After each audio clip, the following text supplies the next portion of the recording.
Noah's Ark is the vessel in the Genesis flood narrative by which God spares Noah, his family, and a remnant of all the world's animals from the flood. According to Genesis, God gave Noah instructions for building the ark. 7 days before the deluge, God told Noah to enter the ark with his household and the animals. The story goes on to describe the ark being afloat throughout the flood and subsequent receding of the waters before it came to rest on the mountains of Ararat. The story is repeated, with variations, in the Quran, where the ark appears as Safina Nuh.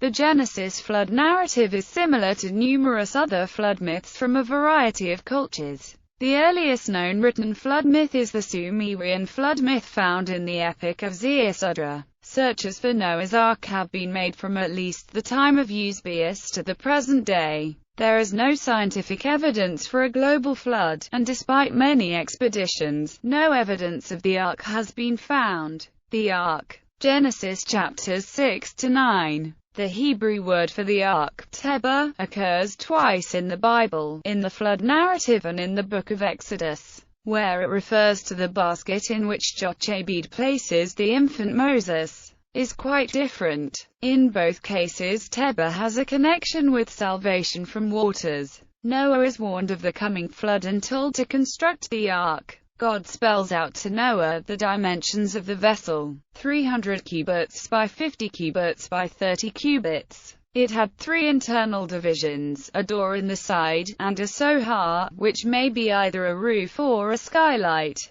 It is made of gopher wood, a word which does not appear elsewhere in the entire Bible, and is divided into chinim, a word which always refers to birds' nests elsewhere, leading some scholars to amend this to canem. Reads, the material used for the boat of Atrasis, a Babylonian flood hero. God instructs Noah to carpar the ark with copper. In Hebrew, the first of these words is a verb formed from the second, and, like gopher, it is a word found nowhere else in the Bible. Noah is instructed to take on board his wife, his 3 sons, and his sons' wives. He is also to take 2 of every living thing, and 7 pairs of every clean creature and of every bird, together with sufficient food. Theology. The Ark as microcosm. The story of the flood closely parallels the story of the creation, a cycle of creation, uncreation, and recreation, in which the Ark plays a pivotal role. The universe as conceived by the ancient Hebrews comprised a flat disc-shaped habitable earth with the heavens above and Sheol, the underworld of the dead, below.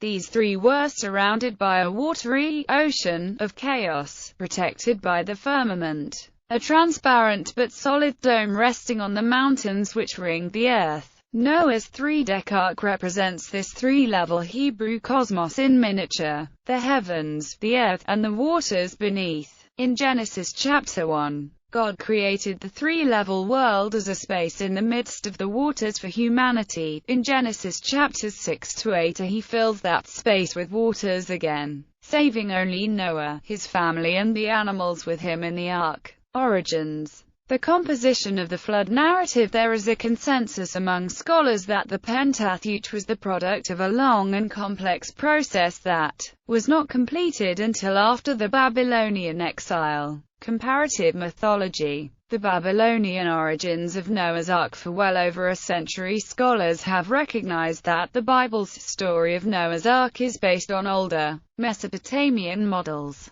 Because all these flood stories deal with events that allegedly happened at the dawn of history, they give the impression that the myths themselves must come from very primitive origins. But in fact, the myth of the global flood that destroys all life only begins to appear in the Old Babylonian period. The reasons for this emergence of the typical Mesopotamian flood myth may have been bound up with the specific circumstances of the end of the Third Dynasty of Ur around 2004 BCE and the restoration of order by the First Dynasty of Ising. There are 9 known versions of the Mesopotamian flood story, each more or less adapted from an earlier version. In the oldest version, the hero is King Ziusudra, and this version was inscribed about 1600 BCE in the Sumerian city of Nippur. It is known as the Sumerian flood story, and probably derives from an earlier version. The Ziusudra version tells how he builds a boat and rescues life when the gods decide to destroy it.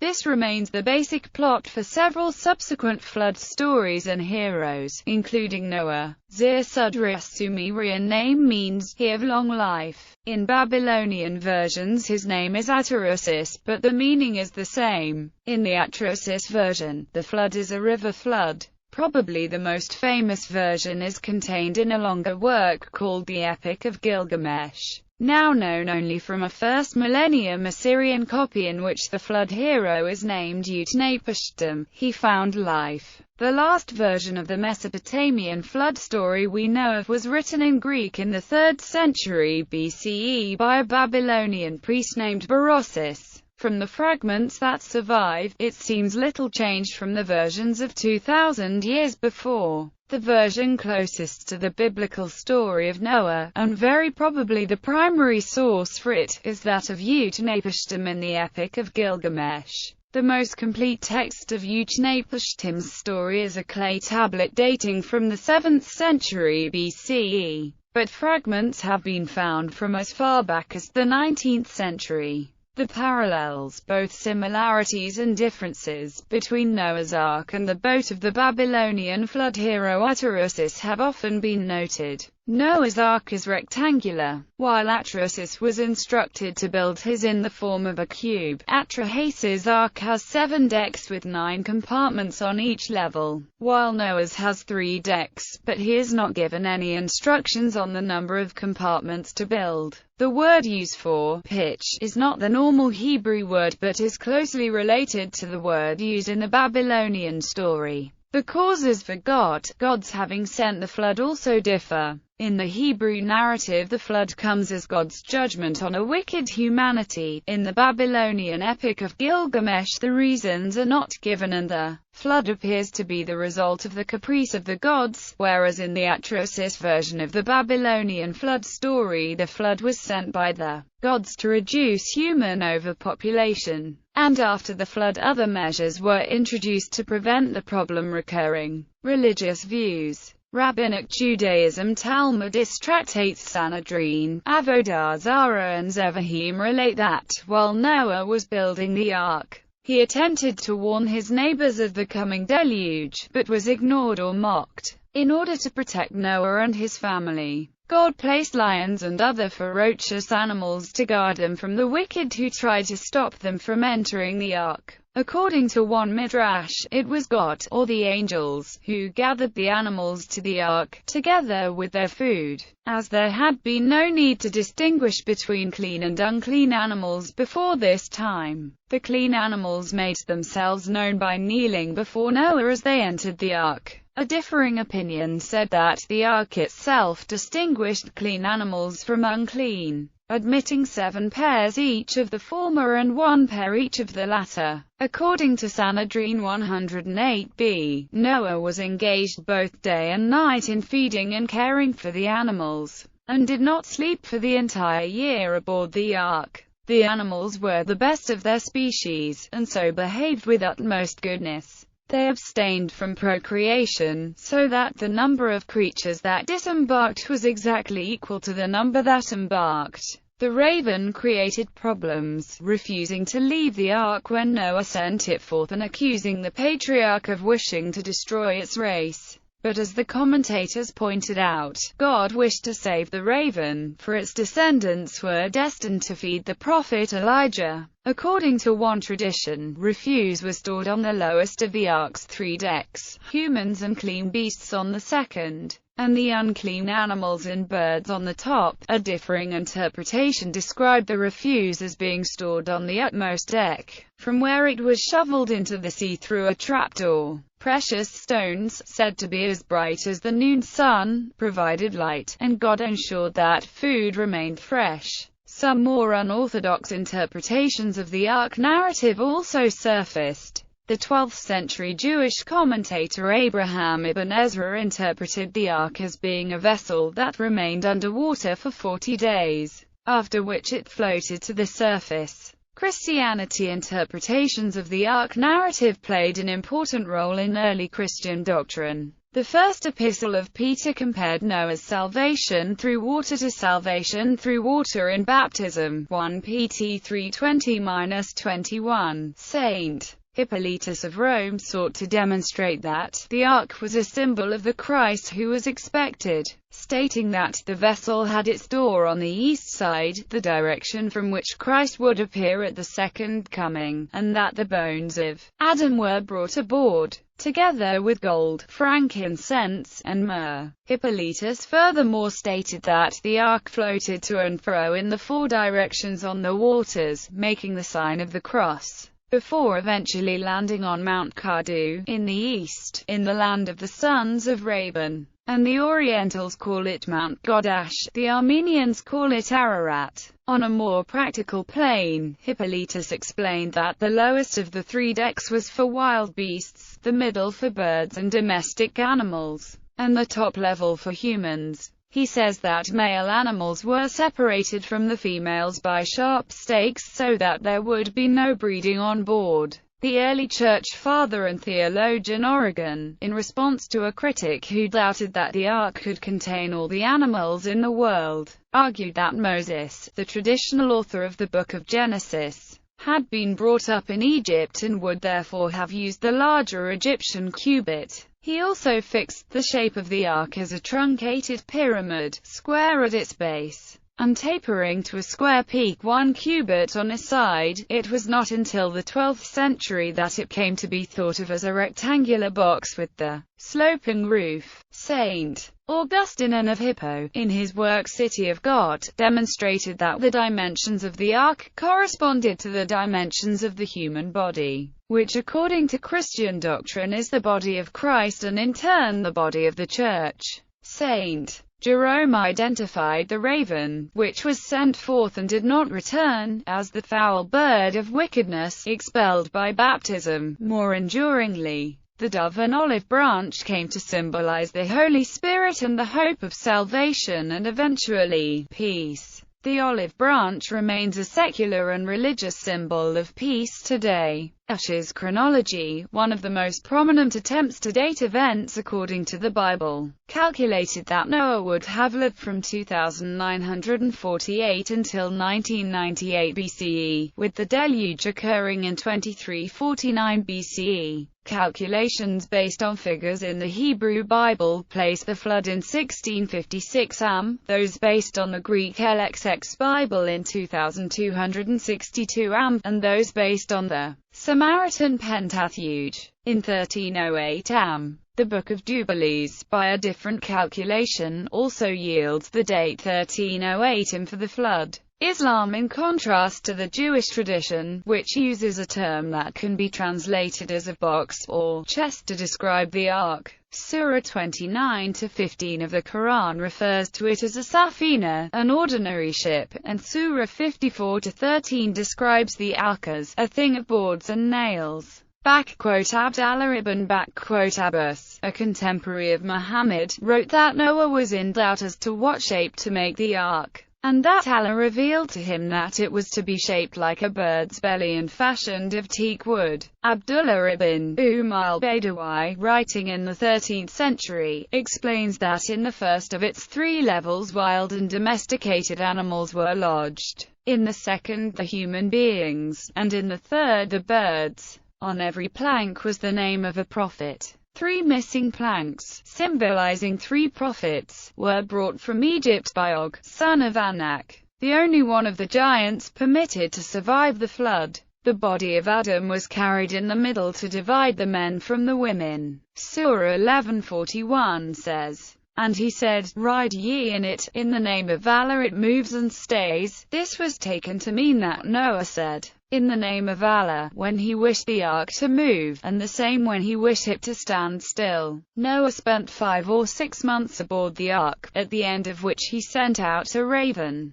But the raven stopped to feast on carrion, and so Noah cursed it and sent out the dove, which has been known ever since as the friend of humanity. The medieval scholar Abu al-Hasan Ali ibn al-Husayn Masudi wrote that Allah commanded the earth to absorb the water, and certain portions which were slow in obeying received salt water in punishment and so became dry and arid. The water which was not absorbed formed the seas, so that the waters of the flood still exist. Masudi says that the Ark began its voyage at Kufa in central Iraq and sailed to Mecca, circling the Kaaba before finally traveling to Mount Judi, which Surah 1144 states was its final resting place. This mountain is identified by tradition with a hill near the town of Jazirat ibn Umar on the east bank of the Tigris in the province of Mosul in northern Iraq, and Masudi says that the spot could be seen in his time. The Baha'i faith regards the Ark and the flood as symbolic. In Baha'i belief, only Noah's followers were spiritually alive, preserved in their Ark of his teachings, as others were spiritually dead.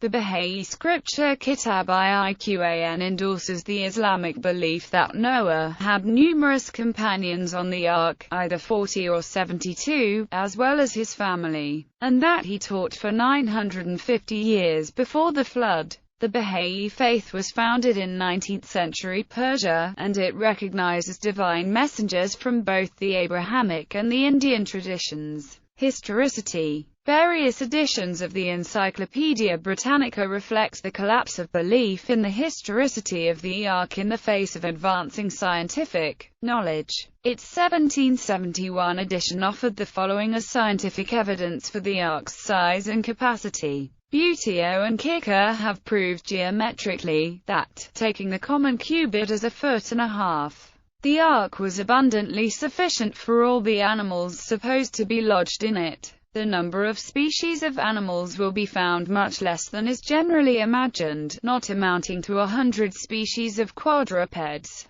By the 8th edition, the encyclopedia said of the Noah story, the insuperable difficulties connected with the belief that all other existing species of animals were provided for in the Ark are obviated by adopting the suggestion of Bishop Stillingfleet, approved by Matthew Paul, and others, that the deluge did not extend beyond the region of the earth then inhabited. By the 9th edition, in 1875, no attempt was made to reconcile the Noah story with scientific fact, and it was presented without comment. In the 1960 edition, the article on the Ark stated that before the days of higher criticism and the rise of the modern scientific views as to the origin of the species, there was much discussion among the learned, and many ingenious and curious theories were advanced as to the number of animals on the Ark. Ark's geometrics in Europe. The Renaissance saw much speculation on the nature of the Ark that might have seemed familiar to early theologians such as Origen and Augustine. At the same time, however, a new class of scholarship arose, one which, while never questioning the literal truth of the Ark story,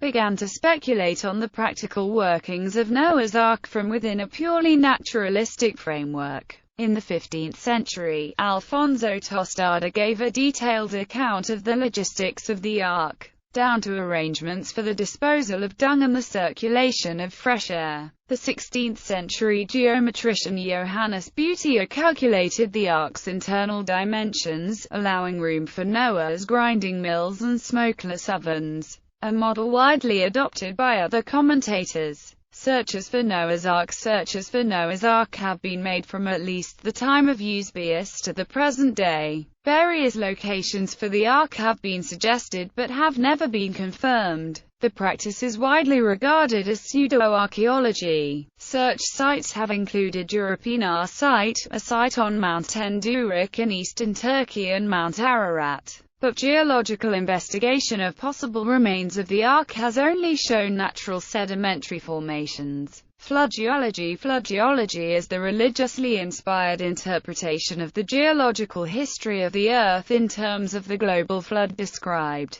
in Genesis chapters 6 to 9. Similar views played a part in the early development of the science of geology. even after the biblical chronology had been rejected by geologists in favor of an ancient Earth. Flood geology is an activity within creation science, which is a part of young Earth creationism. Modern geology and its subdisciplines utilize the scientific method to analyze the geology of the Earth. Flood geology contradicts the scientific consensus in geology and paleontology, as well as that in related disciplines such as chemistry, physics, astronomy, cosmology, biology, geophysics and stratigraphy. There is an absence of evidence for any of the effects proposed by flood geologists, and the claims concerning phenomena such as fossil layering are not taken seriously by scientists. More generally, the key tenets of flood geology are refuted by scientific analysis, and it is considered to be pseudoscience within the scientific community.